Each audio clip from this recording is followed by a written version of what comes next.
네, 말씀 보겠습니다. 오늘 말씀은 디모데전서 2장 5절 한 절입니다. 다 같이 봉독하도록 하겠습니다. 시작. 하나님은 한 분이시요 또 하나님과 사람 사이의 중보자도 한 분이시니 곧 사람이신 그리스도 예수라. 아멘. 기도하겠습니다. 아버지 감사합니다. 항상 잊지 않고 예배 때 또 이렇게 아버지께 나올 수 있도록 또 예배할 수 있도록 시간과 믿음과 모든 것을 허락하신 아버지 하나님 정말 감사를 드립니다. 아버지 오늘 이 시간에는 특별히 그리스도의 중보사역에 대해서 말씀을 나누고자 합니다. 정말 중보사역이 가진 의미가 무엇인지, 그리고 왜 예수 그리스도께서 중보자가 되실 수밖에 없었는지 오늘 시간 깨닫게 하심으로 말미암아 하나님의 그 복음이, 하나님의 그 구원의 역사가 정말 저희들에게 완전한 진리로 받아들여지는 귀한 시간이 될 수 있도록 아버지 은혜 내려 주시옵소서. 감사드리며 예수 그리스도 이름으로 기도드립니다. 아멘. 오늘 이제 기독론 벌써 네 번째 시간이네요. 그죠? 오늘 함께 나눌 그 제목 한번 다 같이 한번 읽어볼까요? 시작. 그리스도의 중보 사역. 그럼 혹시 그 청년들의 창업 지원 정책에 대해서 혹시 알고 계신 내용이 좀 있으시나요? 청년들이 취업난이 심하다 보니까 각종 이렇게 많은 창업 지원 정책을 막 펴냅니다. 좀 간단히 설명을 드리면 일단 청년들이 뭘 알아야 창업을 하겠죠. 그죠?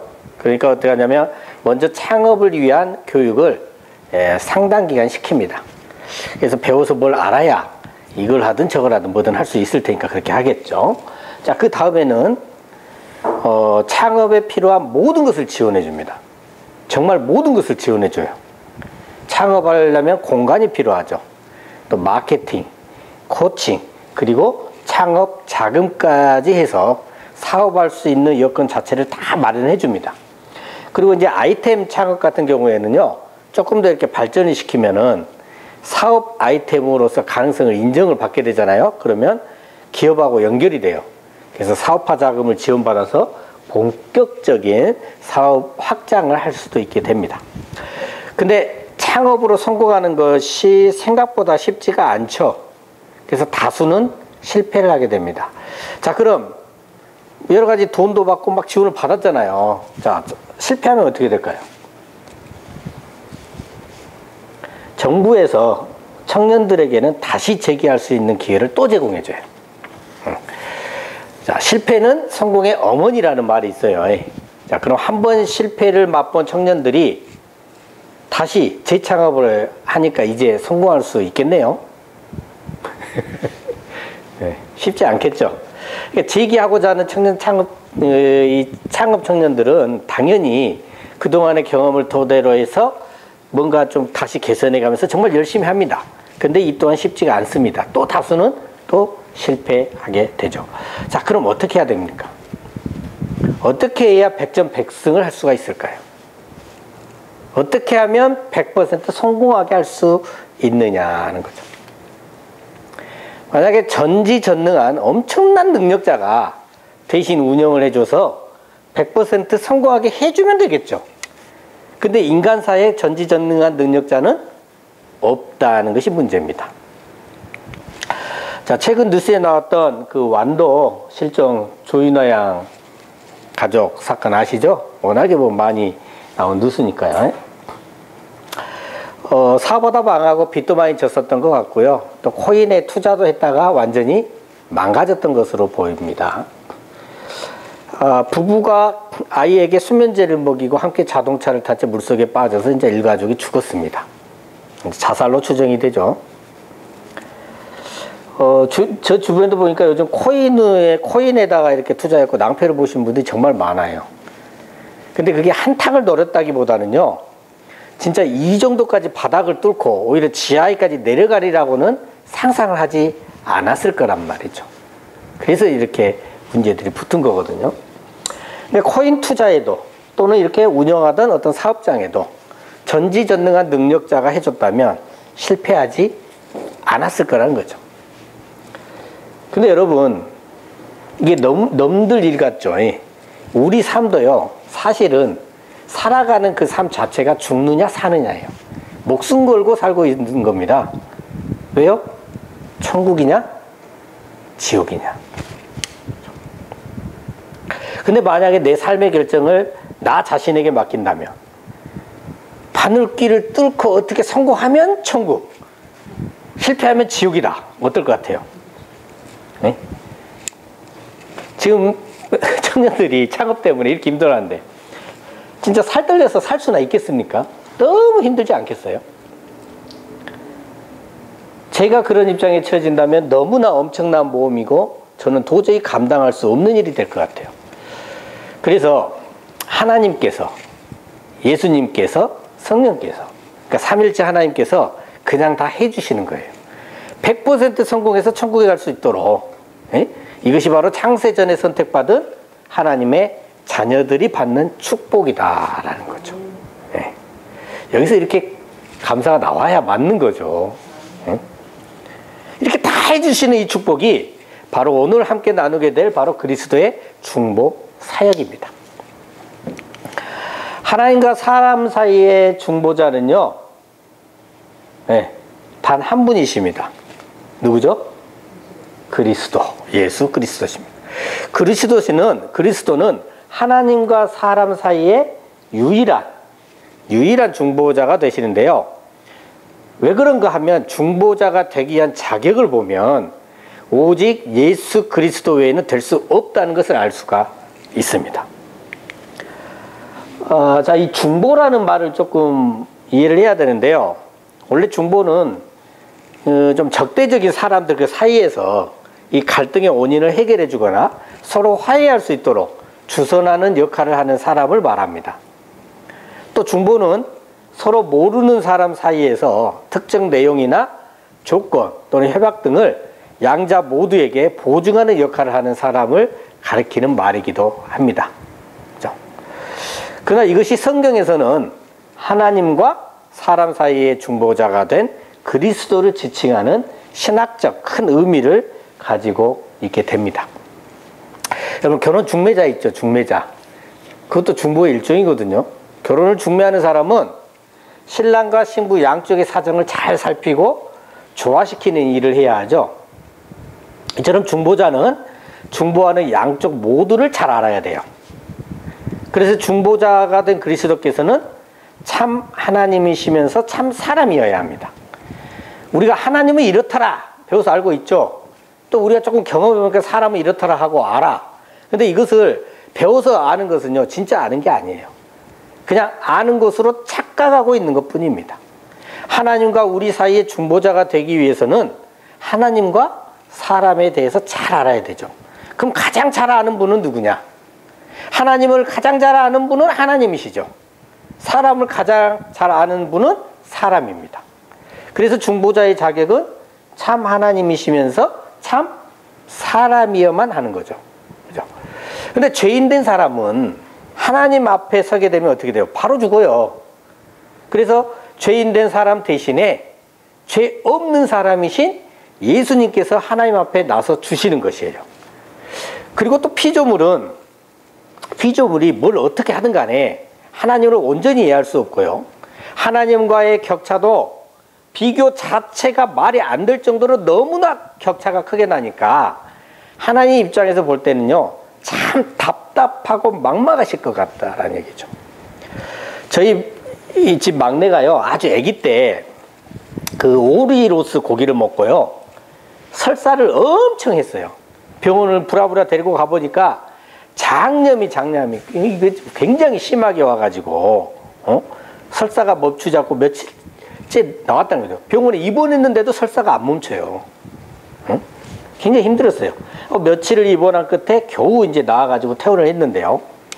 퇴원하고 이제 며칠 조금 지났는데 이모네 집에 이제 같이 애기와 함께 놀러 갔어요. 근데 가니까 뭐가 있냐? 오리로스 고기가 있어요. 저는 어쩔까요? 불안해. 우리 막내가 그걸 먹지 않았으면 좋겠다는 생각이 앞설 거 아닙니까? 그래서 못 먹게 했죠, 당연히. 근데 막내가 하는 말이, 아빠, 나도 겁나 안 먹을게. 이랬을까요? 엄청 떼쓰고 울고 왔는데 아무리 달래도 달래지지가 않아요. 제가 얼마나 답답하고 만막했겠어요. 제가 우리 막내를 볼 때도 이렇게 답답하고 만막했는데 하나님께서 우리를 볼 때는 얼마나 답답하실까 하는 생각이 들었습니다. 중보를 하시려면요, 먼저 대화가 돼야 돼요. 근데 하나님과의 대화는 하나님만이 가능하죠. 그 어떤 피조물도 대화가 되질 않아요.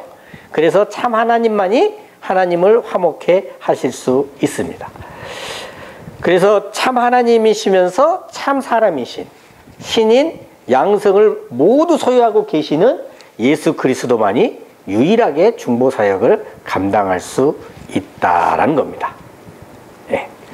자, 그리스도의 그럼 중보에는요, 삼중직이 있어요. 삼중직이.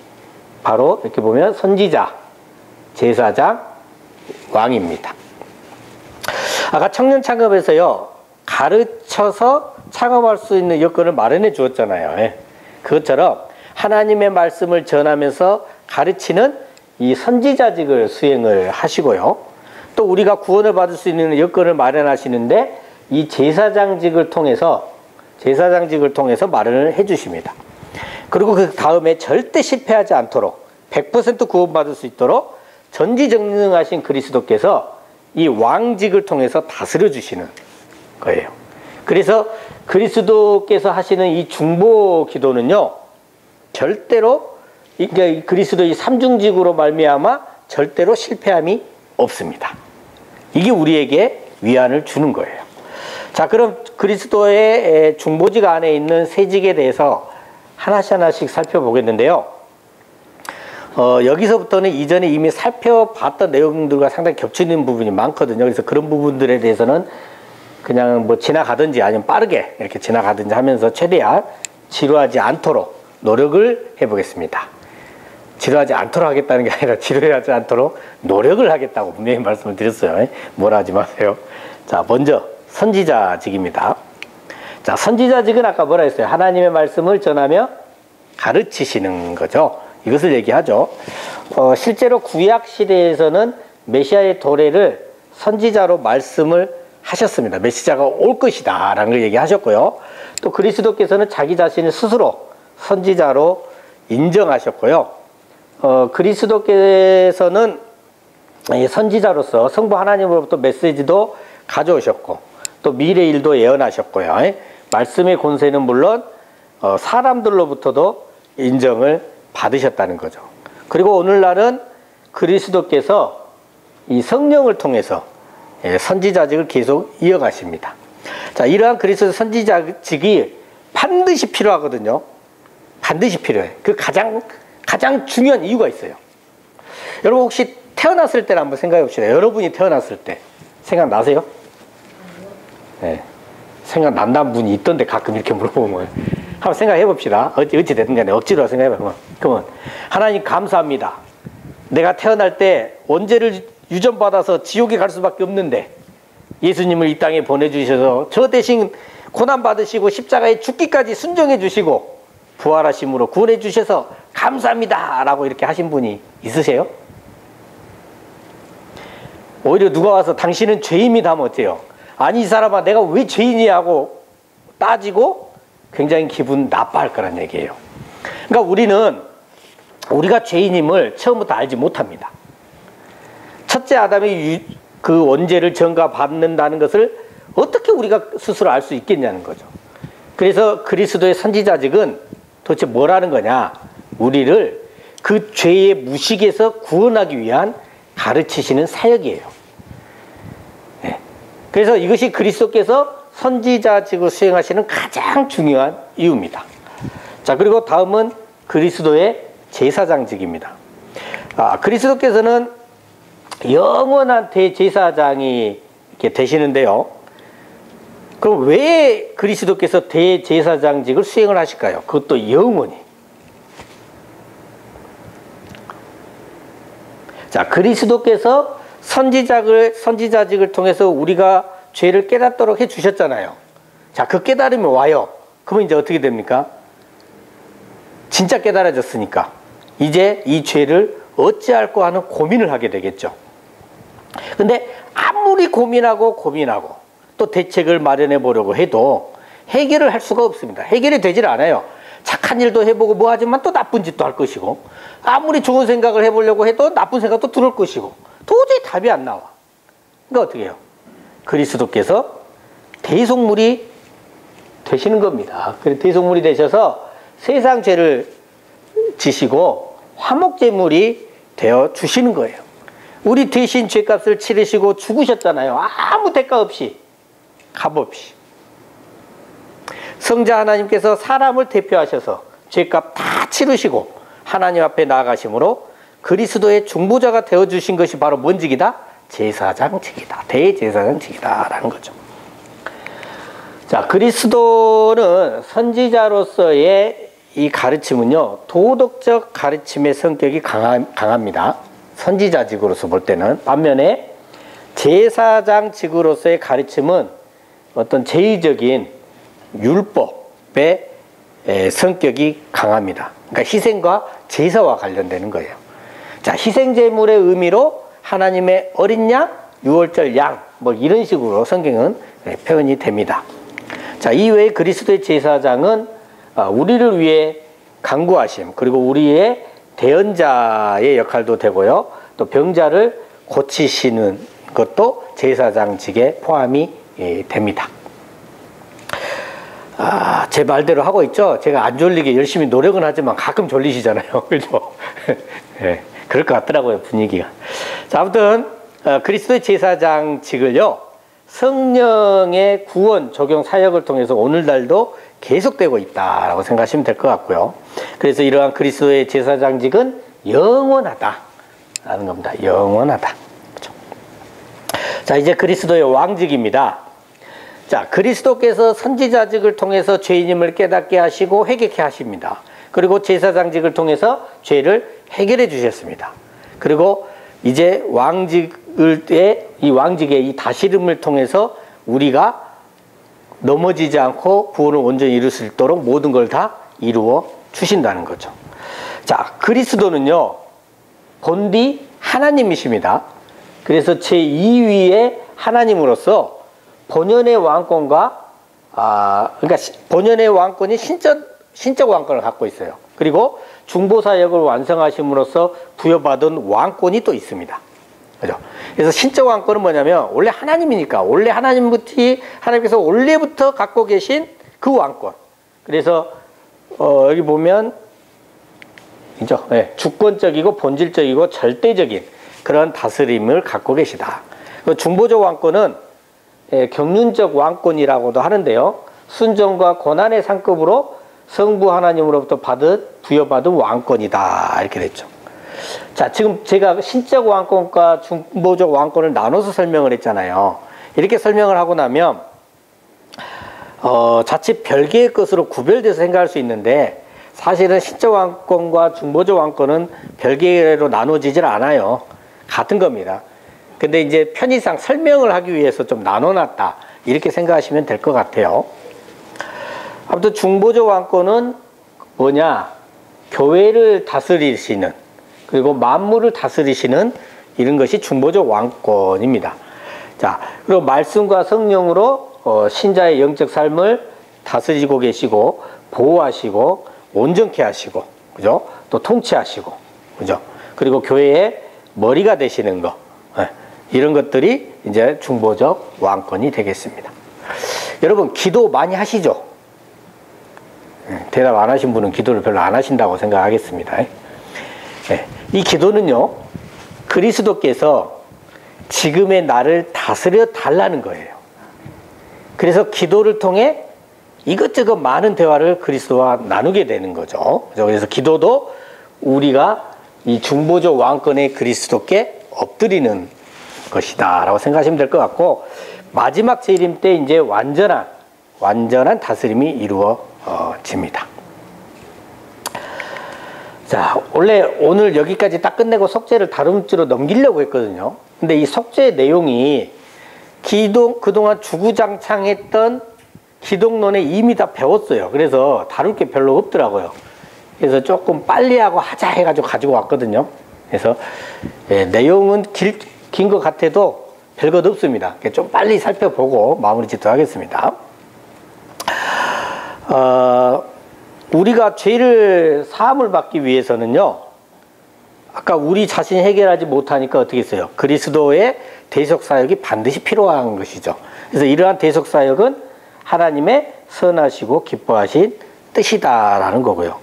이러한 그리스도의 대속은 하나님의 이 공의의 공의의 하나님으로서 반드시 죄를 벌하셔야 함과, 그러나 우리를 사랑하시기에 구원하시고자 하는 이 하나님의 사랑을 동시에 만족시키는 겁니다. 속죄는. 그래서 이처럼 하나님의 사랑과 공의를 동시에 만족시키는 이 그리스도의 속죄의 성질과 의미를 잠깐 살펴보면요, 속죄는 우리가 자칫 뭐라고 생각할 수 있냐면 죄인된 우리를 위한 것이라고 생각을 하거든요. 그것도 맞긴 맞아요. 근데 그보다 먼저 하나님 자신께 스스로 하나님께 만족을 드리는 겁니다. 이게 우선이 되는 거예요. 자, 그런데 속죄는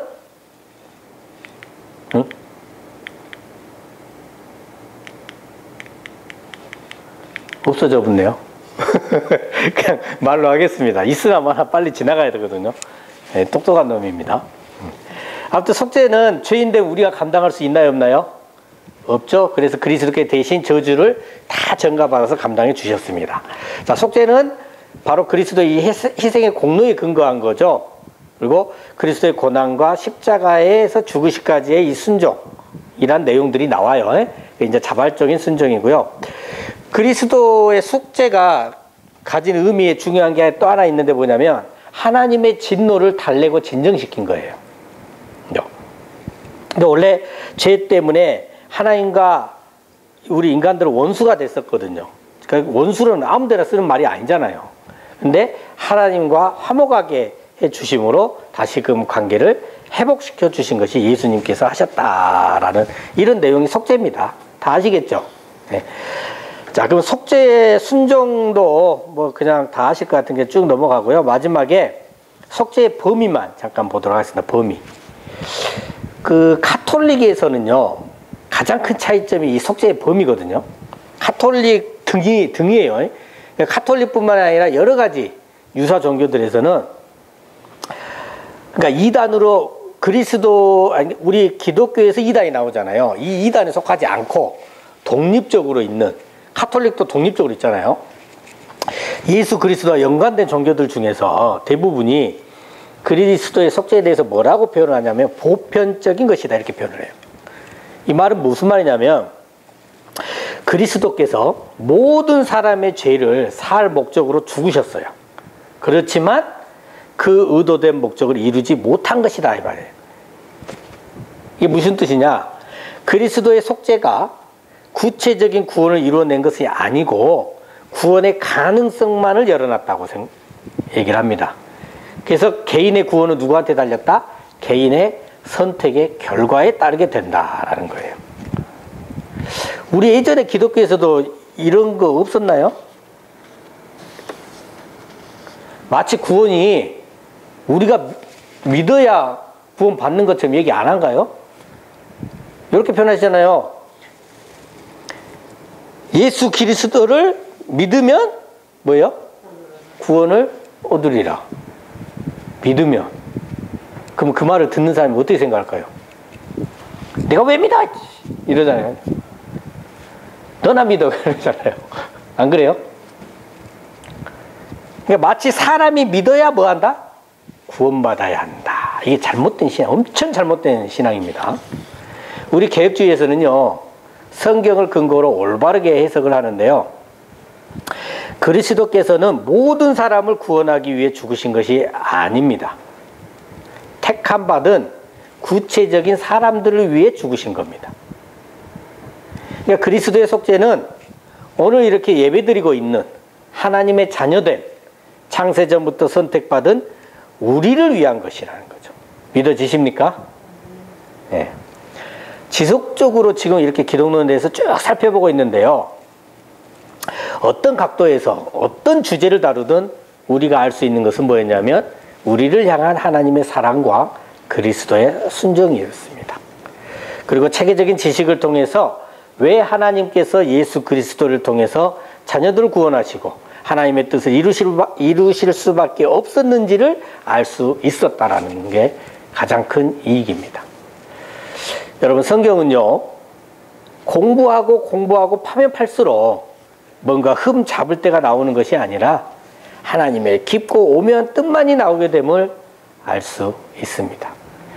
주변에서 누가 성경을 내가 기어이 성경 파갖고 네 잘못된 거 내가 따져보려고 하면 열심히 읽으라 하세요. 근데 문제는 뭔지 아세요? 내 주변에 그런 사람이 있거든요. 그럼 한 번이라도 제대로 읽고 따질 것이지 살짝 갔다 갔다 자기가 마음에 든 것만 읽고 따져요. 이게 문제예요. 근데 다 읽으면 절대 그렇게 하지 못합니다.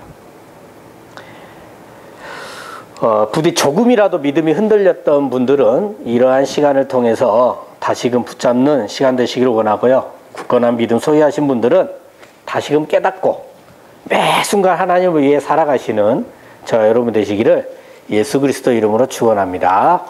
아멘. 기도하겠습니다. 하나님 감사합니다. 매 시간 주신 말씀을 함께 나누면서 하나님의 사랑을 온전히 느끼고 있습니다. 항상 오나 없는 것은 이 받은 사랑에 대해 당연하다는 듯이 배은망덕하게 누리기만 하고 그 사랑에 보답하지 않는 저희들이 되지 않게 하여 주시고 부지런히 전도하고 기도하고 성경 보고 말씀 드리면서 삶 가운데 사랑을 갚아가며 살아가는 저희들이 될 수 있도록 역사하여 주시옵소서. 늘 감사드리며 우리 주 예수 그리스도 이름으로 기도드립니다. 아멘.